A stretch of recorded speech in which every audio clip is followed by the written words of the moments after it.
Iniciamos la lección número 9 de la historia de tu ciudad. Hemos hablado en la lección anterior de los ensanches y ahora vamos a hablar de una serie de piezas que en muchos casos bordean los ensanches, que por su tamaño o su singularidad son muy influyentes en ellos. Algunas de ellas surgen ya en la ciudad antigua, en el siglo XVIII, por eso aparecen en el borde de la ciudad antigua, interrumpiendo los ensanches, o cuando la ciudad no tiene ensanche, son edificios que se mezclan con la nueva ciudad liberal. En tu ciudad puede que descubras, si no ha sido derribado, un gran edificio clásico de grandes dimensiones, de ventanas repetitivas, muy horizontal, en estilo neoclásico, pseudoclásico, ecléctico. Te parecerá un cuartel o un ministerio.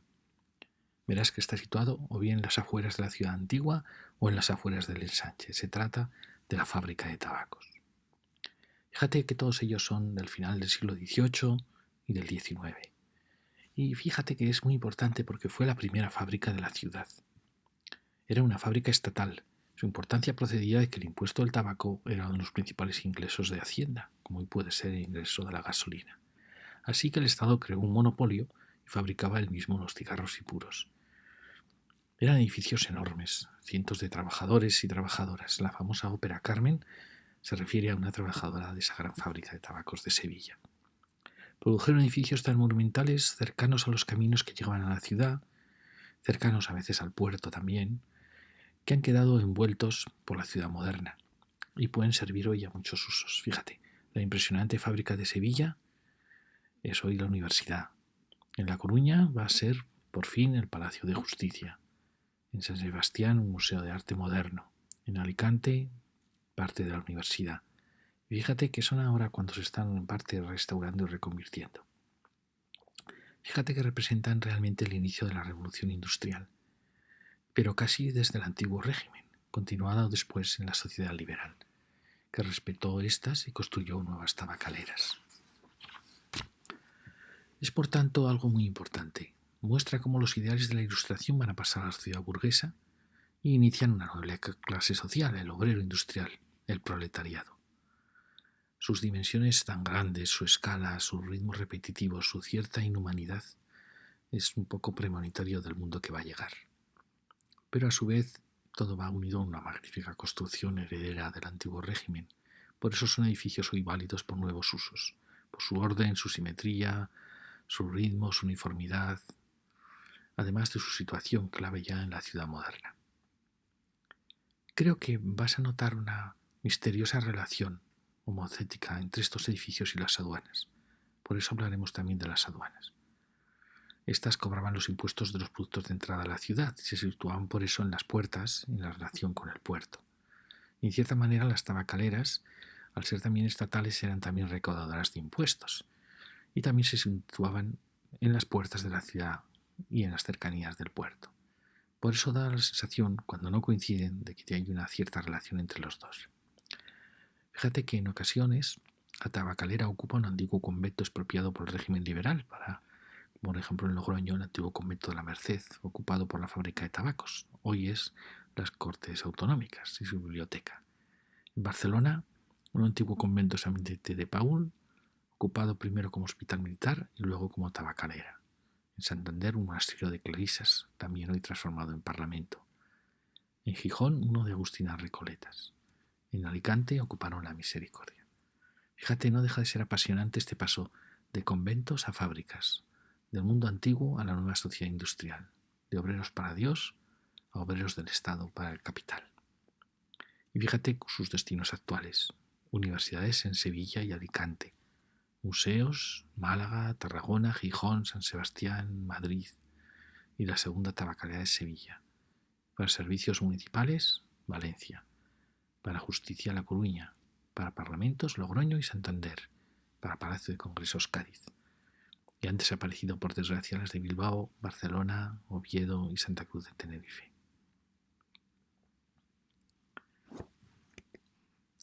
Este es el caso de la fábrica de tabacos de Sevilla. Fíjate que es la primera de Europa, la primera fábrica en la Plaza del Cristo de Burgos, y la segunda fábrica de tabacos, ya un edificio monumental, un edificio del neoclasicismo borbónico.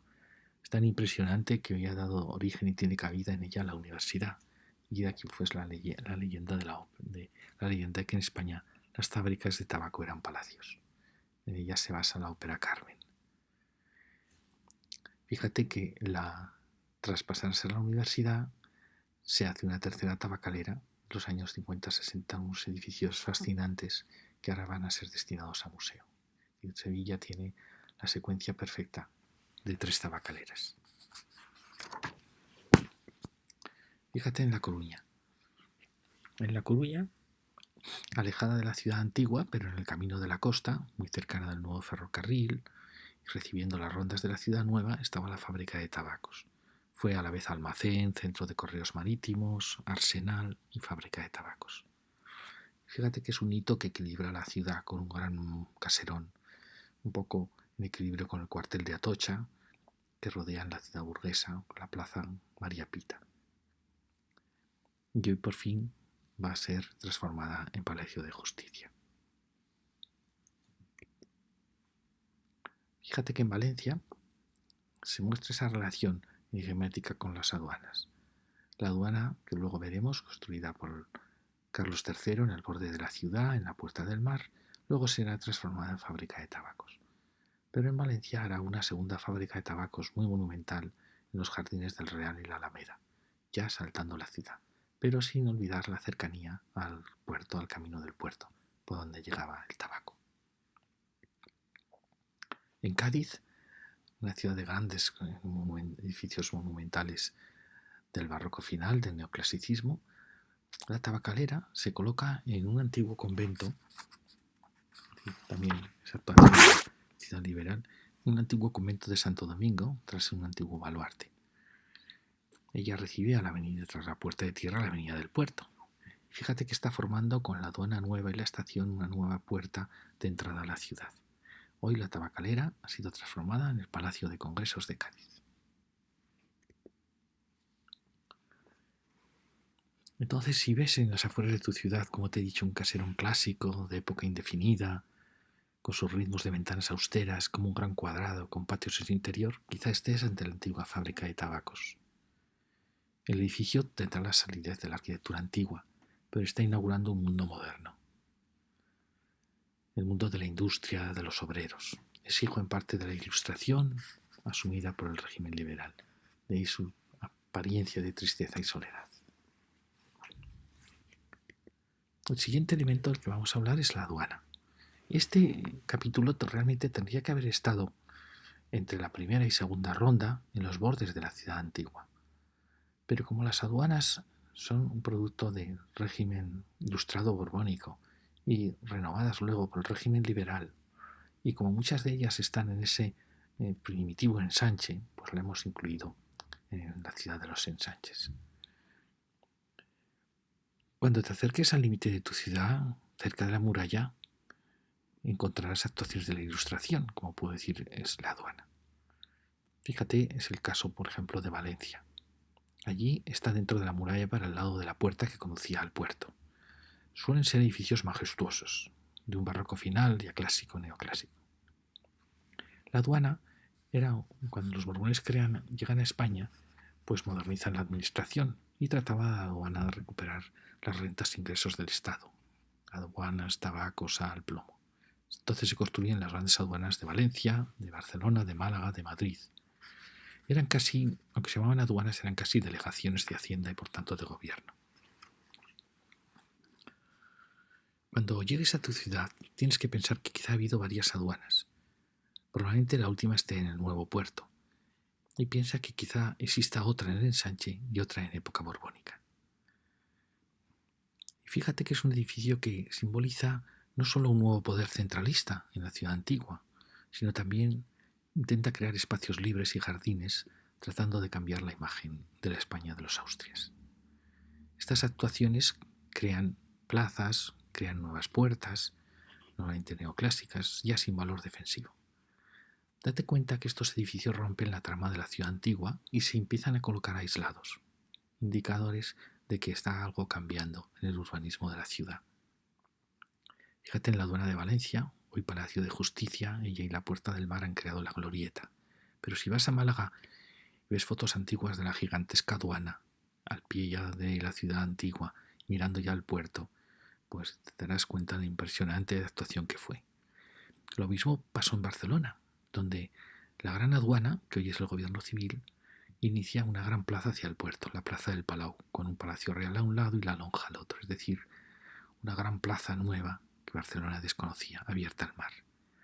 Un poco más tardía la de Cádiz, hoy es nada menos que la Diputación, mostrando también un nuevo poder. Muchos edificios son quizá los más grandes de la ciudad, comparables en volumen a la catedral. Fíjate, en Cádiz la previsión era construir 3 edificios idénticos frente a la ciudad antigua, la aduana, la casa de contratación y el consulado. Hoy solo la aduana, hoy Diputación impresiona. Además, al estar aislados, como te digo, rodeados de jardines, parecen fortalezas de un gran rey, palacios de un gran rey, que, por un lado, acompaña a la ciudad, pero por otro parece que la vigila.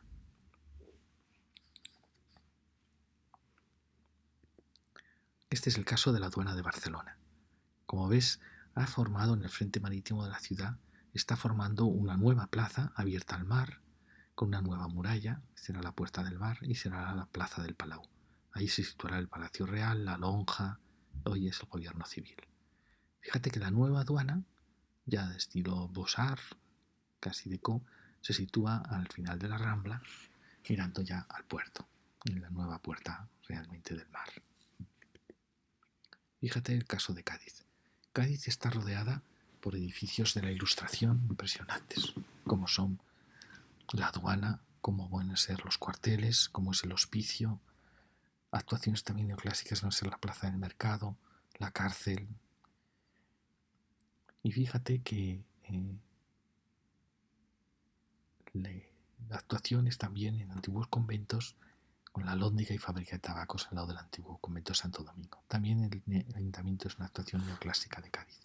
Cádiz es una ciudad ejemplar, además la maqueta que existió encargada por Carlos III, una maqueta en caoba y marfil de la ciudad, maqueta maravillosa, que muestra la imagen de la ciudad neoclásica. La nueva aduana se va a trasladar al puerto, a la ampliación del puerto, y donde llega la estación de ferrocarril, en una potencia muy clara. Y esta será destinada a Diputación, en un lugar emblemático, en uno de los bordes de los paseos arbolados ilustrados. En Valencia, como te he dicho, la aduana va a crear la glorieta dentro de la muralla, pero creando la puerta del mar. Muy cerca estaba el gobierno militar, capitanía, y la nueva aduana se va a trasladar, como ha pasado en Barcelona, ya al puerto, con edificios que suelen tener mucha categoría. Edificios de los años 20. En Málaga, la gran aduana dominaba el palmeral que apareció al pie de la Alcazaba, al pie de la ciudad histórica y de la catedral, como representa realmente el nuevo poder de la dinastía borbónica, el nuevo poder ilustrado que quiere transformar la economía del país y la ciudad.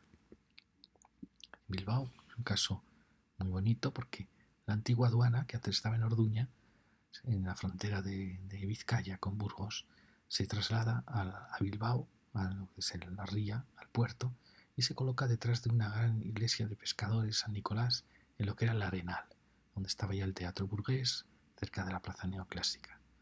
Y es muy curioso porque en Bilbao esta aduana, ya desaparecida, pasó a ser luego, asombrosamente, en su primer piso, una estación del ferrocarril que, atravesando túneles, llegaba desde el mar hasta el corazón de Bilbao. Hoy ha sido derribada para hacer una de las estaciones del metro, cuando salta desde el ensanche al casco viejo.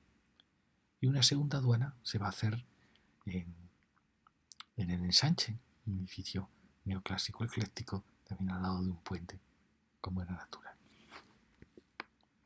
Esta es una imagen de la antigua aduana. Es curioso que si la aduana fue una puerta de la ciudad hacia el mar, hacia el puerto, hoy sigue siendo de cierta manera una puerta, porque el metro está pasando dentro de ella y el tren pasaba antes por su primer piso. Es decir, sigue siendo de cierta manera una puerta de la ciudad hacia el mar.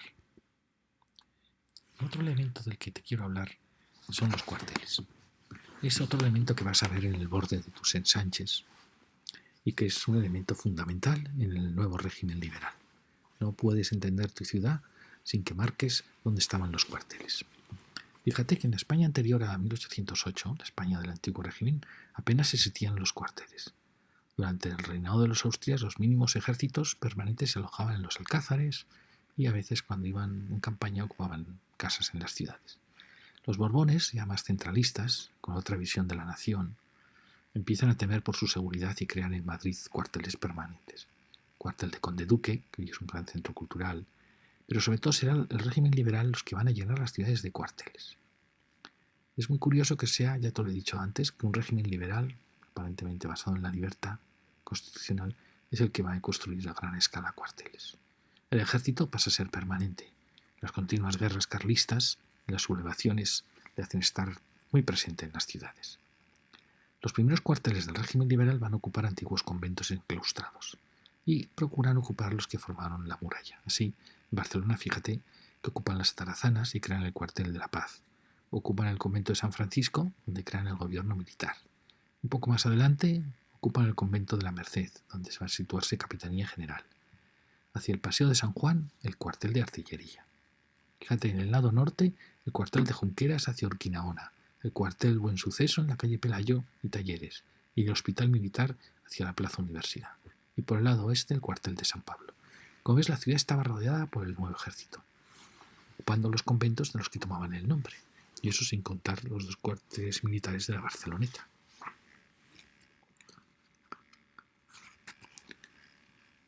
Así va a pasar en muchas ciudades. Antiguos conventos de la muralla, como el Carmen, los capuchinos, pasan a ser los nuevos cuarteles. Y también necesitan gobierno militar, capitanías, hospital militar, maestranzas, fábricas de cañones, de pólvora.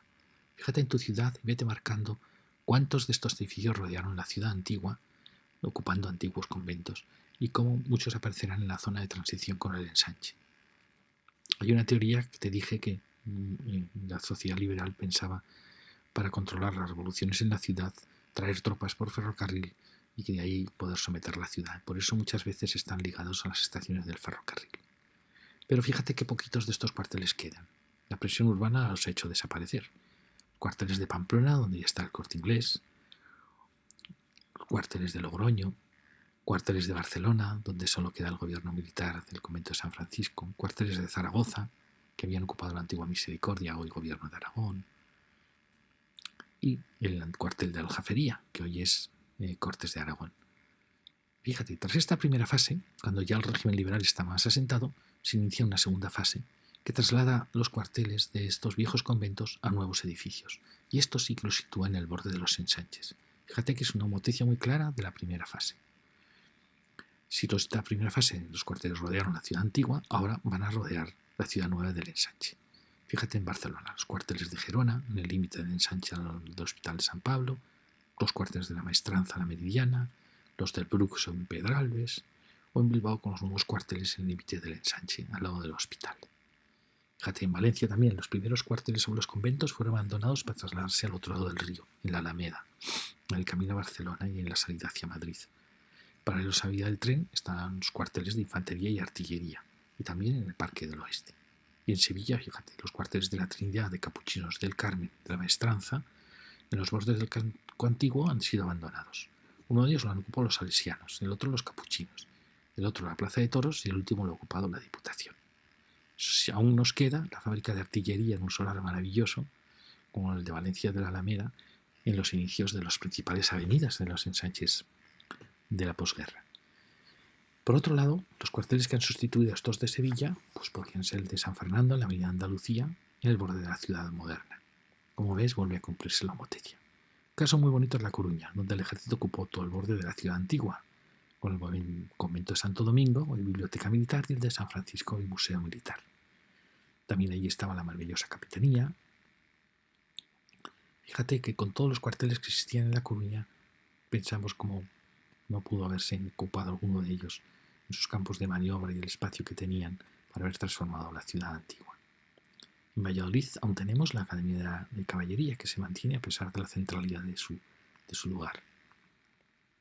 También en Vitoria los cuarteles influyeron muchísimo en la ciudad hasta que se fueron a Araca. Y en Santiago de Compostela ya te enseñamos cómo las nuevas consejerías se han situado en los cuarteles de San Caetano, una actuación extraordinaria. En general, como hijos de su época, estos cuarteles son todos eclécticos, de un cierto neoclasicismo. Y conforme va pasando el tiempo, pasan en algún caso a un cierto mudejarismo, más hispano. Y muchos de ellos están construidos en ladrillo, con pequeños matices decorativos de almenas. Así que cuando llegues a una ciudad, estate muy atento.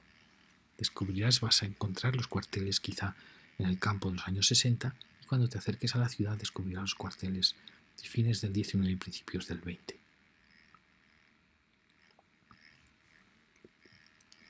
Este es el caso de Barcelona, como hemos dicho. Fíjate en la sucesión de cuarteles que han envuelto en antiguos conventos de la ciudad, teniendo además la fortaleza de Montjuïc, los cuarteles de Barceloneta, y fíjate también los cuarteles que rodean el ensanche. El cuartel de Gerona, el cuartel de la Maestranza, el hospital militar, el cuartel del Bruch, rodeando la ciudad del ensanche. Fíjate, este es el caso de Pamplona, donde existía la capitanía en el Palacio Real, pero se crean muchísimos nuevos cuarteles que rodean la ciudad y que hoy está todo el Corte Inglés, el Palacio de Congresos, la Caja de Ahorros, el gobierno militar y también piscinas y clubes militares en los antiguos fosos. La Ciudadela es hoy, gran parte de sus instalaciones son hoy museos para el disfrute de la ciudad. Fíjate en el caso de Zaragoza, donde teníamos los cuarteles que habían ocupado el antiguo centro Pignatelli, el cuartel del Cid, ya derribado, el cuartel de artillería, desde luego será el ensanche de Independencia, el hospital militar, el cuartel de la Trinidad, la mayoría desaparecidos, y la aljafería, que también era un cuartel que hoy son las Cortes de Aragón, y Pignatelli hoy son las consejerías del gobierno de Aragón. Y fíjate que incluso en el borde de la ciudad aún está el cuartel de San Fernando de Torrero y el hospital militar, cerca del nudo, del nuevo foco vital de la ciudad. Y además en Zaragoza tenemos la Academia General Militar, que se fue hacia el norte de la ciudad, casi en pleno campo, para poder tener campos de maniobras en los montes desérticos del norte de Zaragoza. Fíjate en La Coruña. En La Coruña los cuarteles realmente, al ser una ciudad muy amenazada desde Inglaterra, los cuarteles definen todo el borde de la ciudad histórica. Los primeros cuarteles se ocupa el convento de Santo Domingo, se ocupa San Francisco y se hace la maestranza. También se construye el hospital militar, la capitanía general, un paseo muy bonito al borde del mar, una atracción barroca, y también está el cuartel de Atocha, el cuartel de intendencia y el campo de Marte de maniobras. Aquí teníamos la plaza María Pita, que es otra gran actuación del régimen liberal al pie de la ciudad histórica, entre la ciudad histórica y la ciudad medieval.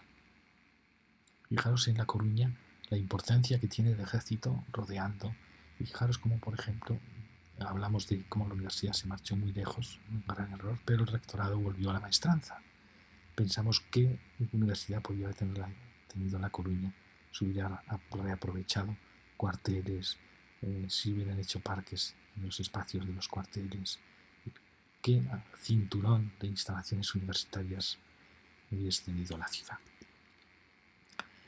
Además de los cuarteles, va a aparecer un elemento en este borde de ciudad que son las salesas. Las salesas es una orden nueva que llega ya con Fernando VI y que forman conventos muy valiosos, por ejemplo en Madrid, y que van instalándose por todas las ciudades españolas, poquito a poco conforme avanza el siglo XVIII y el siglo XIX. Fíjate que el primer convento de Madrid se hace en las Salesas, en 1749, y luego un segundo convento de Madrid en el 98 y un tercero en 1883, en Valladolid en 1860 y 88, y así vamos viendo que en todas las ciudades es durante el siglo XIX donde se van instalando. Fíjate que su expansión coincide con la época de la restauración de Alfonso XII y por eso muchos de ellos coinciden con los ensanches, o en el borde del casco viejo o dentro del ensanche. Es una orden de mucho prestigio, recibe muchas donaciones y por eso va a construir preciosas iglesias neogóticas en Madrid, Barcelona, Burgos, Santander, Vitoria.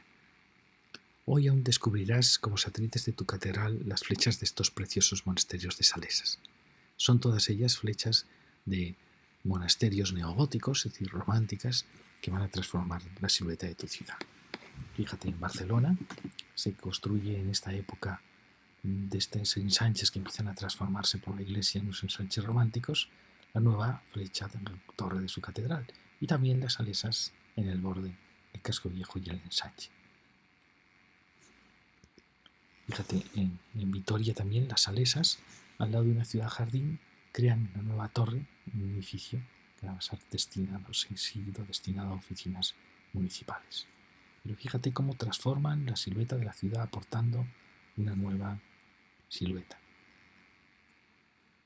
Este es el caso de Santander, donde aquí tenemos el ensanche neoclásico, la catedral, el Palacio Real. Pues en el borde de esa colina que va dominando Santander, ese tómbolo, hasta ya en su enlace con tierra firme, aparecen las Salesas también con su aguja neogótica, hoy Palacio de Justicia. Y otra orden que también nos va a influir mucho en estos bordes de ciudad y en los ensanches son los escolapios. Los escolapios, que fueron apoyados por Carlos III, es decir, por los Borbones, y que se dedican a la enseñanza, sobre todo en barrios pobres, vas a ver cómo le elevan sus grandes cúpulas neoclásicas, grandes naves de ladrillo, como en el caso valenciano, que se sitúan en el borde de la muralla, como el caso madrileño, con dos grandes edificios, uno es hoy el Colegio de Arquitectos y otro fue destruido durante la República y atendía sobre todo a los barrios más humildes de Madrid. Y otro evento clave son los seminarios. Los seminarios estaban instalados en la ciudad antigua, en antiguos conventos de jesuitas, cuando los jesuitas son expulsados. Pero en esta restauración de Alfonso XII y del siglo XIX y ya del XX, la Iglesia, los obispados necesitan grandes seminarios para sus vocaciones y realizan edificios emblemáticos. Este es el caso muy curioso de Pamplona. En Pamplona, si esta es la catedral de la ciudad antigua, esta es una explanada en lo alto de la meseta de la ciudad, ya cayendo hacia el río Arga. Es en la época de la República cuando quedan prohibidos los símbolos religiosos en la ciudad. Y el arquitecto, Pelusa, un gran arquitecto navarro, plantea hacer el seminario, que era el mayor de Europa después del de Cracovia, y como están prohibidos los símbolos religiosos, él hace que la fachada sea una gran cruz. Esto indignó a la gente de la República y se echaban a sorteo si mataban al constructor o al arquitecto. Salió el constructor, el pobre hombre fue asesinado. Lo mismo pasa en San Sebastián. En San Sebastián es una ciudad con un gran ensanche, donde la iglesia del Buen Pastor también ha marcado una nueva aguja neogótica, donde estaba el Palacio de Miramar, el Palacio de Iván de los Reyes, igual al Palacio de la Magdalena de Santander, unas actuaciones neogóticas o neoclásicas que puntúan la nueva ciudad burguesa, y esta es la Bahía de la Concha, la preciosa Bahía de la Concha. Pues bien, el seminario aparece con sus dos torres asomando sobre la silueta de la ciudad. También en Zaragoza, como en Vitoria, vimos las Salesas que habían puntuado la llanura, pues el seminario se va a colocar en esa llanura, en el borde de la ciudad, donde iba la ronda moderna, marcando también con sus edificios, que eran edificios normalmente de estilo ecléctico, de los años ya luego, final, edificios anteriores a la Guerra Civil o incluso posteriores, edificios muy importantes por su tamaño y por su arquitectura.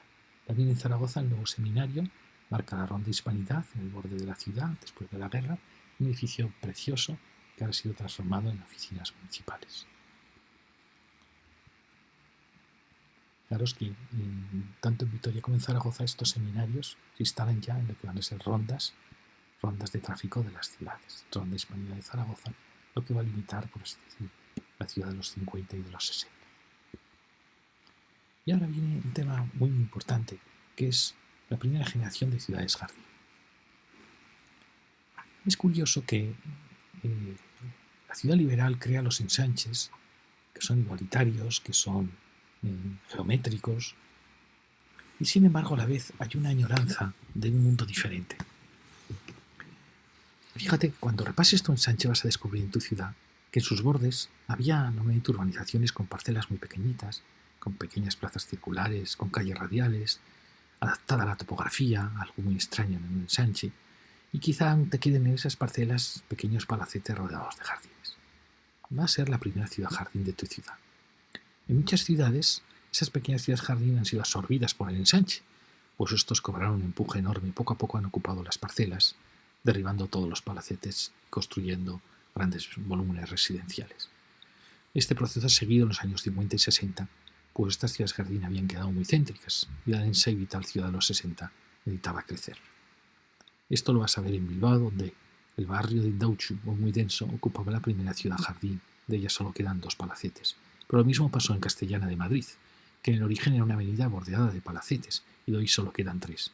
Y también pasó en el Paseo de Gracia, que cuando nació empezó a bordearse de palacetes. Así que tendrás mucha suerte si en tu ciudad aún queda un retazo de esta primera ciudad-jardín ligada al ensanche, porque verás en ella el origen de la gran revolución urbanística que ha supuesto en el siglo XXI, en el siglo XX, las ciudades-jardín, las urbanizaciones de viviendas unifamiliares que aquí van a iniciarse. Es curioso que al lado de estos ensanches surjan estas ciudades-jardín, es sin duda una contradicción, pero a la vez posee un origen común. Fíjate, el régimen liberal ha derribado las murallas, ha roto con la imagen de la ciudad y traza los ensanches. En ellos ya no hay límites. Sus límites son una ronda, un paseo, ya no hay murallas, la libertad es plena.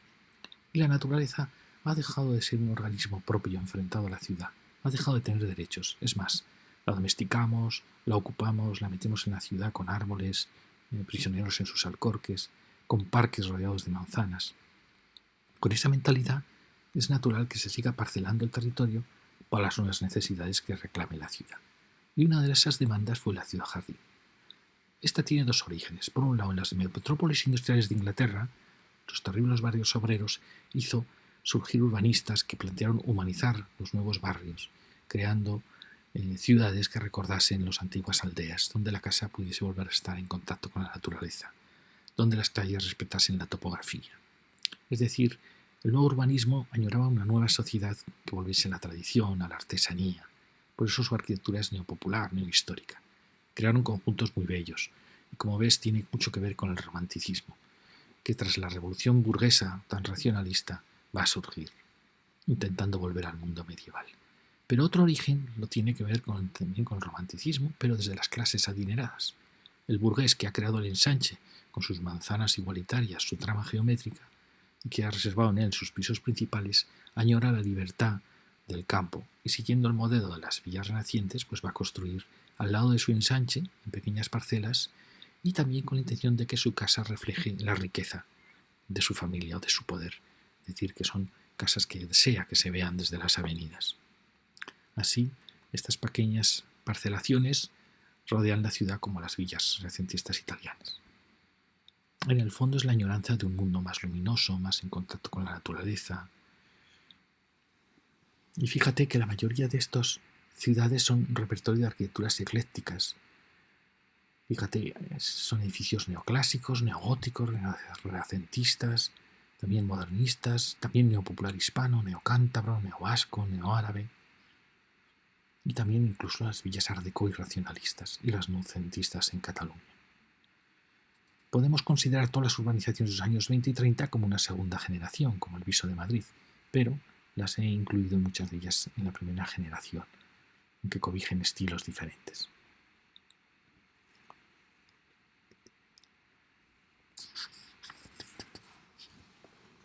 Fíjate, si en tu ciudad seguro que conociste fotos antiguas donde mostraban las palacetes de tu ciudad jardín.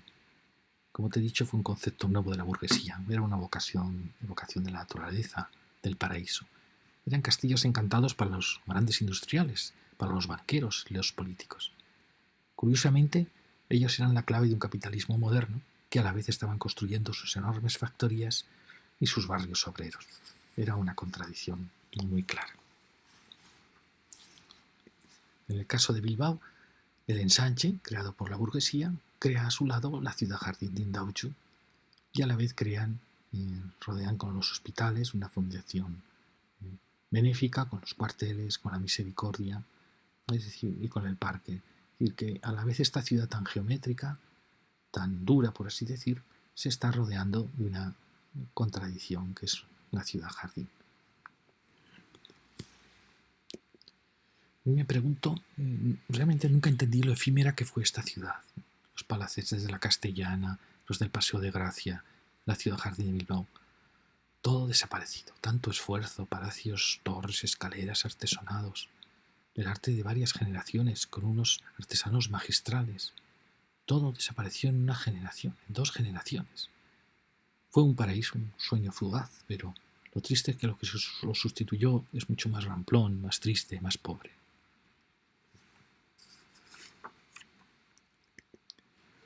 Hay que pensar que esta ciudad jardín, esta ciudad romántica, esta palacete con palmeras que evoca un castillo cántabro, un montañés o un palacio árabe, es en el fondo un anhelo del paraíso. Y es que el germen romántico que surge en el siglo XIX, tras la Revolución Francesa ya con Chateaubriand, ha dado origen a cientos de urbanizaciones, de chalés que han rodeado nuestras ciudades. Ninguna semilla ha fructificado así. Ha sido el factor fundamental de la ciudad del siglo XX y del XXI. Y es un factor que está a punto de matar la ciudad tal como la habíamos concebido, por su extensión enorme, por su poca densidad, por su ruptura total de relaciones, su integración en la naturaleza. Es un contraste enorme con la ciudad burguesa. Y observa que en muchas ciudades jardín aparecen las primeras viviendas racionalistas de entreguerras. Se adaptan a la parcelación burguesa, a las ciudades románticas, pero en el fondo son avanzadillas del mundo moderno. Ellas pretenden su oculto designio de destruir a esta burguesía. Destruir sus ciudades románticas, destruir sus ensanches y proclamar una ciudad nueva, abstracta, ligada a impulsos racionales, maquinistas. Ellas no solo van a destruir tu ciudad, van a destruir también tu ensanche, tu boulevard, tu kiosco de música. Representan el siglo XX, el mundo nuevo que va a aparecer tras la Segunda Guerra Mundial. La ciudad Beaux-Arts. Esta con la ciudad Art Déco es el final de este capítulo. Fíjate que después de los ensanches, hacia finales del XIX y comienzos del XX, hubo un urbanismo y una arquitectura grandilocuente. Se le llamó Beaux-Arts porque marcaba los ejes con grandes edificios o jardines, todo muy ampuloso, buscaba grandes avenidas, se construían grandes hoteles y casinos. Era una ciudad de estilos indefinidos, mezcla de estilos históricos y modernistas, incluso Art Déco. Seguro que los descubres en tu ciudad. Y también verás esas grandes avenidas y ejes que, si recuerdas bien, los ensanches no tenían. Es decir, esta filosofía actuó sobre un ensanche que era más igualitario, más ingenuo al principio, y trató de convertirla en una ciudad escenográfica. Para que te hagas una idea, está representada, por ejemplo, por los edificios de correos en las Cibeles de Madrid, o por la Plaza España y el Palacio Nacional de Montjuïc, o por los edificios de la Plaza España de Sevilla. Y verás que son edificios muy grandes, muy ampulosos, muy exagerados. Les hace parecer un poco escenarios de cartón. Todo este mundo va a empezar a morir en Europa con la Primera Guerra Mundial, con la caída de los imperios. Y en España prácticamente llegará hasta la Guerra Civil.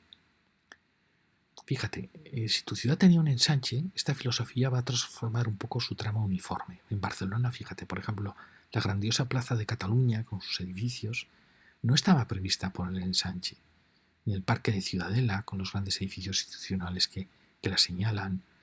Todos son hijos de esta época, y muchos opinan que esta filosofía ayudó a mejorar mucho los ensanches. La llenó de edificios muy teatrales, pero a la vez muy cosmopolitas, enriqueció y hizo más alegre la trama del ensanche.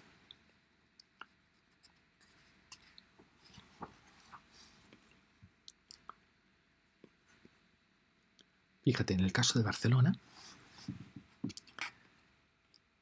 aparece la exposición donde está el Palacio Nacional en Montjuïc, donde está la primera feria de Barcelona, pero aparecen estos edificios, ya empiezan a aparecer en los hoteles, en la Plaza Cataluña, en el Paseo de Gracia, van puntuando la diagonal, van creando espacios escenográficos en las plazas del ensanche de Cerdá, van actuando también en el borde, en Correos, en el puerto, en la calle, en la Bajada del Ángel, en la estación incluso de ferrocarril.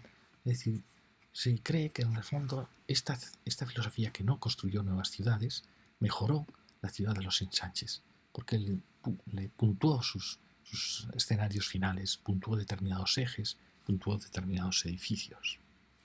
Lo mismo pasa en Madrid. Podríamos considerar esta época la zona del Hotel Palace, del Hotel Ritz, el Ministerio de Fomento, incluso Atocha, Correos, el edificio del Museo de Ciencias, el edificio de los albergues de obreros en el borde de Madrid, y también muchos edificios de la Gran Vía. Es decir, es una escenografía teatral que acabará un poquito con la Primera Guerra Mundial, con el fin de esa sociedad tan rica que había producido la Revolución Industrial y que en la Primera Guerra Mundial va ella misma prácticamente a suicidarse, pero que en España duró un poquito más, prácticamente en España duró con la monarquía hasta la República. Y verás también que en estos ensanches aparece un edificio que es Correos, que en parte corresponde a esta misma época y que va a ser muy importante en tu ciudad. Fijaros lo importante que era Correos en Plaza de Cibeles, por desgracia hoy transformado en Ayuntamiento de Madrid. Es decir, un edificio que representaba un poquito la institución de toda la nación ha pasado a ser pues un edificio municipal, lo cual siempre empobrece. Fíjate, por ejemplo, en esta plaza cómo se están concentrando desde un edificio neoclásico del Duque de Alba, luego de Godoy, hoy del Ejército, el Banco de España, en esta ciudad ecléctica de la burguesía, Correos, la Puerta de Alcalá, también neoclásico, el Palacete de la Casa de América, la Fuente neoclásica. ¿Ves cómo se está juntando la ciudad burguesa, la ciudad ilustrada y también la ciudad Beaux-Arts?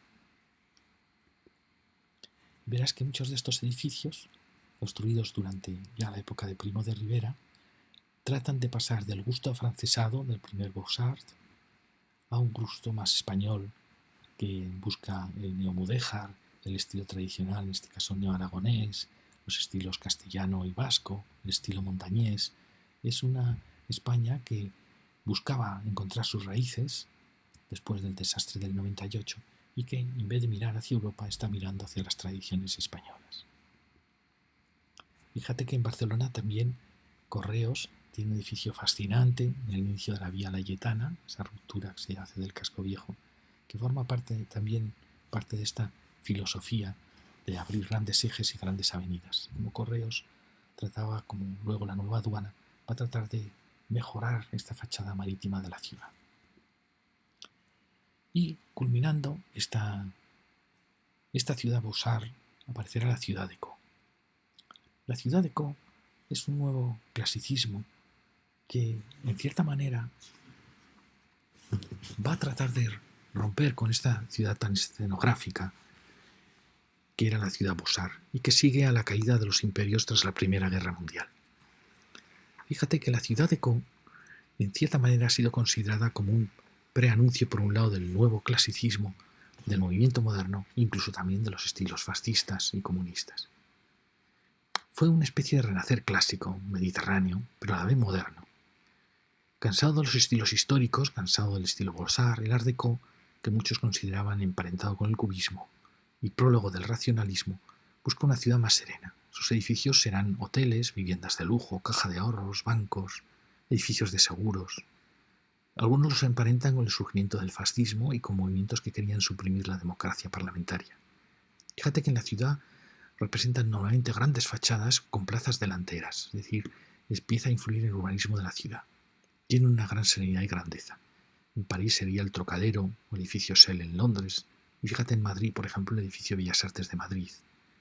También este urbanismo va a aparecer en los nuevos ministerios de Madrid, en la avenida de la Catedral y la avenida Cambó de Barcelona, y un poco también en la Vía Layetana. A veces se confunde con un neoclasicismo moderno, que también surgió en Europa en los años 20 y 30, como reacción tras la caída de la burguesía en la Primera Guerra Mundial.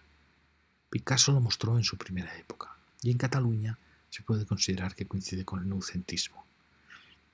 Como ves, es muy complicado, pero es apasionante. En el siglo XIX y XX parece que la historia se acelera. Verás en una misma plaza edificios en pugna. Tienes que lograr que los edificios te hablen, sus jardines, sus plazas. Los ensanches fueron racionales, uniformes, igualitarios, herederos en parte del neoclasicismo, pero la ciudad Beaux-Arts le siguió, trató de disfrutar de la vida, alteró los ensanches, los hizo teatrales. El Art Déco, en cambio, vuelve a una austeridad, a un sueño de modernidad, pero a la vez de mítica época clásica que evocaba imperios no democráticos.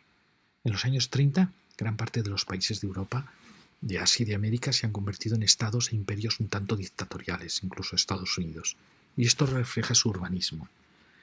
Todo parece que se estaba preparando para un gran enfrentamiento.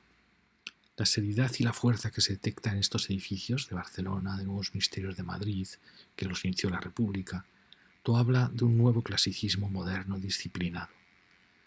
Ya no se adaptan a la manzana burguesa, sino que crean espacios amplios, está escapando de la trama, busca un cierto espíritu mediterráneo de eternidad. En España esta evocación formaba parte del bagaje cultural de los arquitectos de posguerra y por eso en España este urbanismo duró hasta los años 50 y casi 60. Nos dejó actuaciones muy hermosas, por ejemplo, como el Ministerio del Aire, el Arco de la Victoria en Moncloa, los nuevos ministerios de Madrid, incluso edificios sindicatos. Fíjate que busca monumentalizar la ciudad, busca las puertas nuevas de la ciudad, las entradas a la ciudad. Planteaba nuevamente grandes plazas, rotondas, con fuentes o estatuas, con edificios emblemáticos en Madrid, el Arco de Moncloa, la Plaza de Calvo Sotelo con su monumento, sindicatos, o en Barcelona el nuevo Banco de España, en la Plaza Cataluña, o el espíritu del urbanismo en la nueva Universidad de la Diagonal. Fíjate que esta ciudad va a transformar de nuevo un poquito los ensanches, pero casi no va a tener tiempo de actuar, porque esta arquitectura de esta ciudad aparece entre guerras, sigue a la caída del Beaux-Arts tras la Primera Guerra Mundial y tras la Segunda Guerra Mundial en Europa. Todo esto será prohibido prácticamente porque este estilo Art Deco casi coincidió con los estilos del nazismo, del comunismo, pero en España prosiguió durante algunos años más. Y aquí tienes en Madrid el Arco de la Victoria, la Plaza de la Moncloa, los nuevos ministerios, fíjate los dos en donde acababa el ensanche, la Plaza Castilla con el monumento a Calvo Sotelo, la Avenida América con la grandes entrada monumental de la entrada desde Barcelona, o el edificio Sindicatos. Es el clasicismo moderno, el noucentismo en Cataluña, que Dors también expresó. Y fíjate que en Barcelona la Vía Laietana, con parte de sus edificios, evoca en parte este estilo Art Deco, y también en la Plaza Cataluña, ¿no? Los primeros hoteles, los primeros bancos de Plaza Cataluña, algún edificio del Paseo de Gracia, incluso edificios ya modernos como el Banco Atlántico. Es un poco una sucesión mediterránea y ya moderna de este inicial estilo Art Deco. Muchísimas gracias.